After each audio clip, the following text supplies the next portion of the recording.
다 함께 사도신경 고백함으로 5월 25일 수요일 부활절 기도 여행을 시작하겠습니다. 나는 전능하신 아버지 하나님, 천지의 창조주를 믿습니다. 나는 그의 유일하신 아들, 우리 주 예수 그리스도를 믿습니다. 그는 성령으로 잉태되어 동정녀 마리아에게서 나시고 본디오 빌라도에게 고난을 받아 십자가에 못 박혀 죽으시고 장사된 지 사흘 만에 죽은 자 가운데서 다시 살아나셨으며 하늘에 오르시어 전능하신 아버지 하나님 우편에 앉아 계시다가 거기로부터 살아있는 자와 죽은 자를 심판하러 오십니다.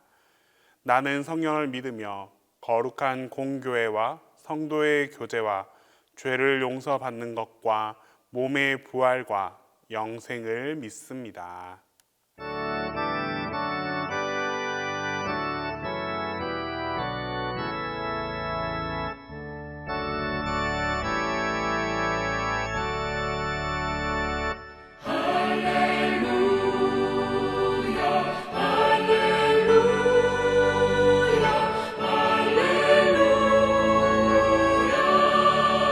싸움은 모두 끝나고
위의 모든 교회 주 안에 있어서 하늘의 성도들과 한 몸을 이루네.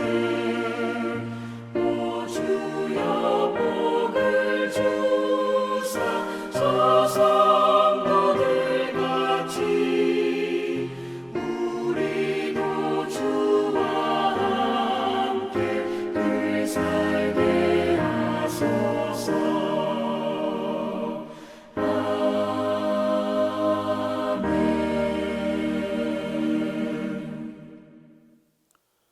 오늘 우리에게 주시는 하나님 말씀은 사도행전 5장 1절에서 11절입니다. 신약성경 사도행전 5장 1절에서 11절입니다. 다 함께 봉독하겠습니다. 아나니아라 하는 사람이 그의 아내 삽비라와 더불어 소유를 팔아 그 값에서 얼마를 감춤해 그 아내도 알더라. 얼마만 가져다가 사도들의 발 앞에 두니 베드로가 이르되 아나니아야 어찌하여 사탄이 내 마음에 가득하여 내가 성령을 속이고 땅값 얼마를 감추었느냐. 땅이 그대로 있을 때에는 내 땅이 아니며 판 후에도 내 마음대로 할 수가 없더냐. 어찌하여 이 일을 내 마음에 두었느냐. 사람에게 거짓말한 것이 아니요 하나님께로다. 아나니아가 이 말을 듣고 엎드려져 혼이 떠나니 이 일을 듣는 사람이 다 크게 두려워하더라. 젊은 사람들이 일어나 시신을 싸서 메고 나가 장사하니라. 3시간쯤 지나 그의 아내가 그 일어난 일을 알지 못하고 들어오니 베드로가 이르되 그 땅 판 값이 이것뿐이냐 내게 말하라 하니 이르되 예 이것뿐이라 하더라. 베드로가 이르되 너희가 어찌 함께 꾀하여 주의 영을 시험하려 하느냐. 보라 내 남편을 장사하고 오는 사람들의 발이 문 앞에 이르렀으니 또 너를 메어 내가리라 하니 곧 그가 베드로의 발 앞에 엎드려져 혼이 떠나는지라. 젊은 사람들이 들어와 죽은 것을 보고 메어다가 그의 남편 곁에 장사하니 온 교회와 이 일을 듣는 사람들이 다 크게 두려워하니라. 요즘 많은 식당에서 쉽게 찾아볼 수 있는 음식 중 하나가 퓨전 요리입니다. 퓨전 요리는 이제 유행을 지나서 어느덧 대세가 된 느낌입니다. 중국 음식점에서 한식이 나오고 이탈리안 레스토랑에서 김치가 서비스되며 또 찜닭을 시키면 치즈가 얹혀서 나옵니다. 처음에 이런 음식을 받아보면 신기하기도 하고 재밌기도 합니다. 그런데 그것이 자꾸 반복되다 보면 여러 가지를 섞어 놓은 음식이 아니라 한 가지라도 제대로 먹고 싶다라는 생각이 들게 됩니다. 정통에 대한 그리움이 생기기 때문입니다. 같은 맥락으로 학생들이 가장 존경하고 좋아하는 선생님은 어떤 선생님일까요? 학생들은 농담 잘하고 또 재미있는 이야기를 많이 해주는 그런 교사를 좋아할 것만 같아 보이지만 실제로는 그렇지 않습니다.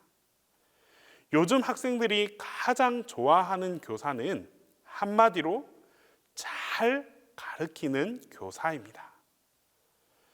밀도 있게 수업을 준비하고 또 학생들에게 꼭 필요한 수업을 해주는 선생님을 학생들은 가장 존경하고 좋아합니다.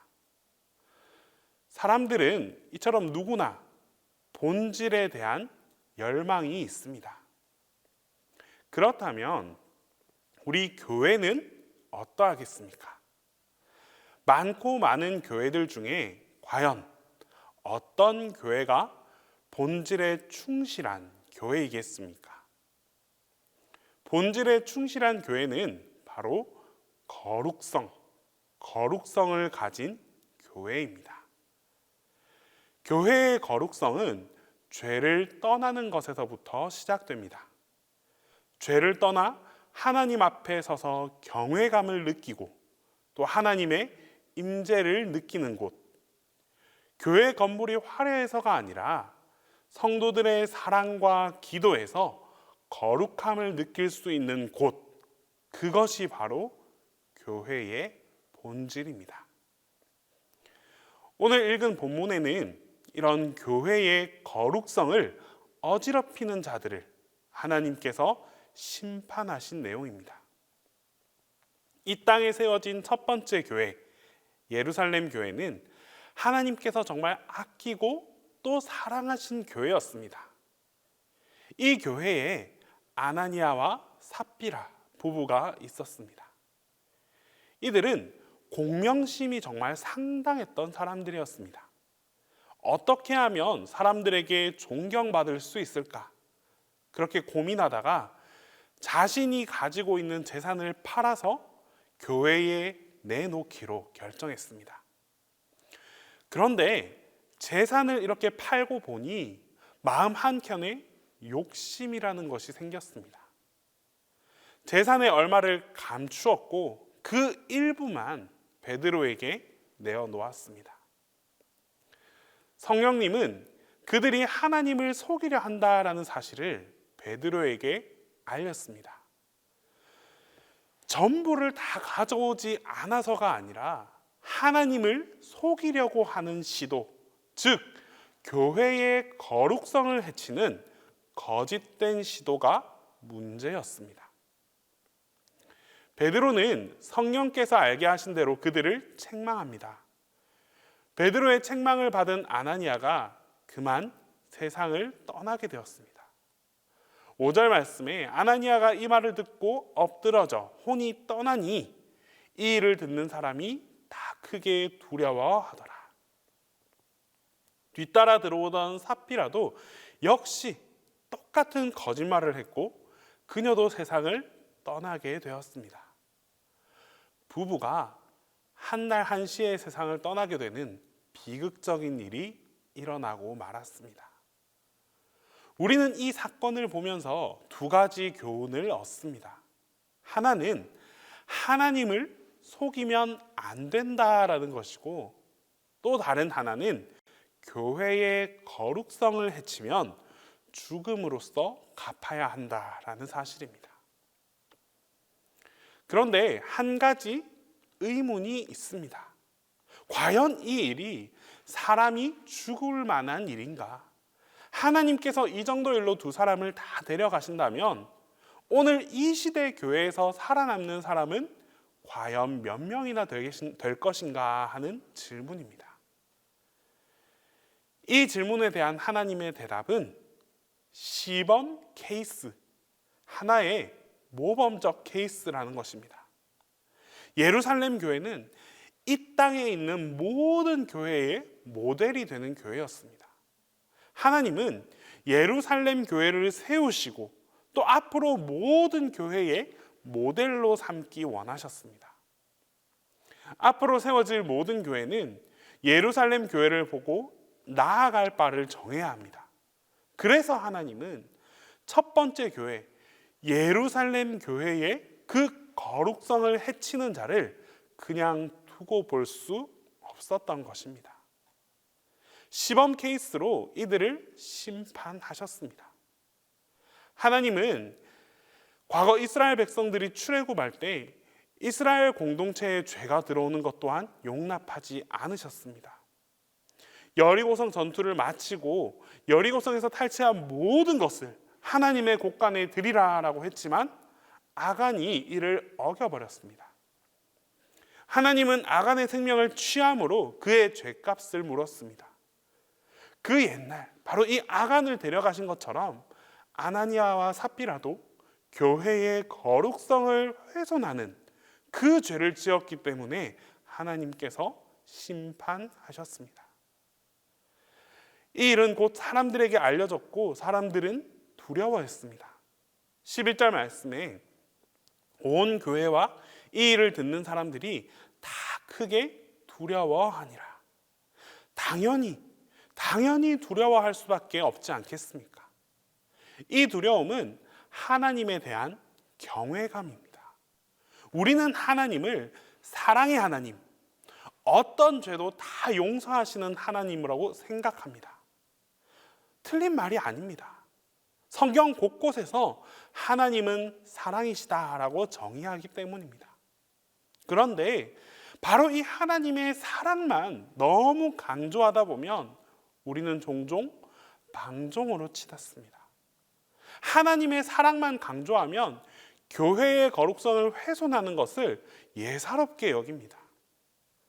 사람들은 나의 행위가 교회의 거룩성을 훼손하고 하나님을 불편하게 만든다는 사실을 인지하지 못합니다. 하나님을 향한 경외감은 교회 공동체를 정결하고 또 깨끗하게 하는 데 도움이 됩니다. 아나니아와 삽비라 사건 이후에 더 놀라운 일이 일어납니다. 14절 말씀으로 믿고 주께로 나아오는 자가 더 많으니. 아이러니하지 않습니까? 교회에서 사람이 죽어나갔다는 소문이 예루살렘에 정말 퍼다하게 퍼져나갔는데 오히려 믿고 주께로 돌아오는 사람이 더 많아졌다라는 사실을 어떻게 설명할 수 있겠습니까? 교회 공동체에서 죄가 떠나면 세상과 다른 차원의 공동체가 됩니다. 믿지 않는 사람들은 속이고 이간질하고 자기가 주인이 되어서 살아가는데 교회 공동체는 거짓이 없습니다. 그래서 교회의 거룩성이 담보됩니다. 믿지 않는 사람들은 교회를 신뢰하고 많은 사람들이 교회로 들어오게 된 것입니다. 교회가 거룩성을 가지면 이처럼 전도에도 큰 유익이 될 수 있습니다. 초대교회의 역사를 보면 우리 교회를 그 안에 한번 대입해 봅시다. 우리 교회는 과연 얼마나 거룩한 교회입니까? 죄가 용납되지 않는 교회입니까? 나는 우리 교회 공동체에서 말과 행위로 우리 동신교회의 거룩성을 훼손한 적은 없습니까? 모든 성도들이 합심해서 교회의 거룩성을 세워가야 합니다. 이것이 바로 우리 동신교회가 더욱 교회다운 교회로 나아가는 것이고 하나님께서 보시기에 기쁨이 되는 교회가 되는 것입니다. 오늘 하루도 이 거룩한 교회를 기억하면서 거룩성을 가지고 살아갑시다. 거룩한 성도, 거룩한 교회가 되기 위해 힘써 노력하는 여러분들을 통해 하나님의 거룩함이 회복되는 바로 그 놀라운 축복이 우리 동신교회 안에 함께하게 될 것입니다. 기도하겠습니다. 우리 첫 번째로 기도드릴 때에 죄를 떠나보내는 거룩한 교회 공동체의 일원이 되게 해달라고 함께 기도드리겠습니다. 두 번째로 하나님께서 기뻐하시는 교회를 세워나가게 해달라고 기도하겠습니다. 끝으로 취업을 준비하는 우리 동신교회 청년들에게 정말 형통의 길이 열리게 해달라고 우리 시간 간절함으로 기도드리겠습니다. 오늘도 주님을 향한 거룩한 마음을 품고 하루의 삶을 살아가게 하심을 감사드립니다. 주님, 날마다 거룩함을 회복하고 거룩함을 지켜가기 위해 힘써 노력하는 우리 모두가 되게 하옵소서.